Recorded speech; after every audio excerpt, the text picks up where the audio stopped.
Hey, you guys, we're now going to be working on example 3, which says quadrilateral SLAM, SLAM, is similar, remember that's the similarity symbol right there, to quadrilateral BEGI. And we're going to be finding the scale factor and then X and Y. Okay, so we're going to be kind of combining what we did in the proportion and ratio section with our similar figures section, which is pretty cool. So we're kind of combining what we learned so far in the past two sections in order to find X and Y and also to find our scale factor. So let's get going with these quadrilaterals. Let's see. Okay, so I have the picture drawn and everything. Now, before we get going, I'm going to go ahead and number my similarity statement so we know the sides and angles that are going to be congruent or proportionate. So I'm going to number this 1, 2, 3, 4. 1, 2, 3, 4. That way it'll be really easy to tell which sides are proportionate and which angles are congruent. Okay, so the first thing that we're going to be finding is our scale factor, which all you do to find the scale factor is you just take two corresponding sides and divide them. Okay, so currently I have values for SL, BE, and EG. Okay, so I need to make sure when I find my scale factor that I line up the sides that correspond to each other. So that's when these numbers up here are going to come into play. Okay, so the only number I have in my quadrilateral SLAM is side SL, which SL is a 1 and a 2. Okay, so side SL is going to be 24. So 24 so 24 SL is a 1 and a 2. So which side corresponds to SL? Which one has a 1 and a 2 above it? Holy hot dog, you guys, it would be BE. So BE has a 1 and a 2 above it. So when I divide 24, the side that corresponds to it is BE. So I'm going to divide it by 18. Okay? All right, and then to get the scale factor, all we have to do now is reduce this bad boy down. Then we'll be done. Okay, so do you guys know the largest number that divides into 24 and 18? Of course you guys know. You guys always know the answer. The largest number that divides into 24 and 18 is 6. So I'm going to divide each of these by 6. So 24 divided by 6 is 4, and 18 divided by 6 is 3. Okay, so our scale factor is 4/3. So this quadrilateral is 4/3 larger than this quadrilateral, which is pretty cool. Okay, so now we're going to use our scale factor to solve for our missing side, which is currently an X. Okay, so what we're going to do, we're going to set up a proportion and solve our proportion like we did in our previous section on ratios and proportions. So think back to solving proportions, but before we can solve the proportion, we got to set it up. And we got to make sure we set it up correctly because if it's not set up correctly, then we're not going to solve for X correctly. So that'll be a problem. Okay, so when we solve for X, I'm going to bring over my scale factor real quickly.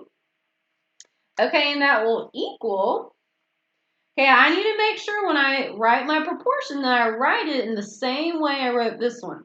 So the 4 reduced down from the 24. So the 24 came from my big quadrilateral. And then the 3 came from my 18, which came from my smaller quadrilateral. So it's going to be like 24 over 18 equals, since I did my large side over my smaller side, I need to make sure that when I write my numerator for my other fraction that I grab the bigger side, grab from the bigger quadrilateral in the numerator and grab from the smaller quadrilateral in the denominator. So big quadrilateral over little quadrilateral. That's kind of the key here. So big over small. Okay, so we're trying to solve for X. So I'm going to put X. X is coming from my big quadrilateral. And in the numerators, we're writing the big quadrilateral sides. Okay, so I need to figure out which side corresponds to side X, which in this case, that's side LA. Which side LA has a 2 and a 3 above it? Which side has a 2 and a 3 above it over here? Correct, you guys. That would be side EG. So X corresponds to EG. So I'm going to put X over 21. Okay, so the numerators both came from my big quadrilateral. The denominators both came from my small quadrilateral. And from here, you guys, we just solved the proportion. How do you solve a proportion? Precisely, you guys, you would cross multiply.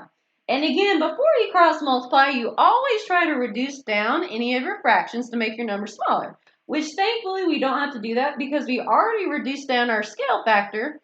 So everything is already in its most reduced down form. So we're ready to go. All right, let's start cross multiplying, you guys. Let's go.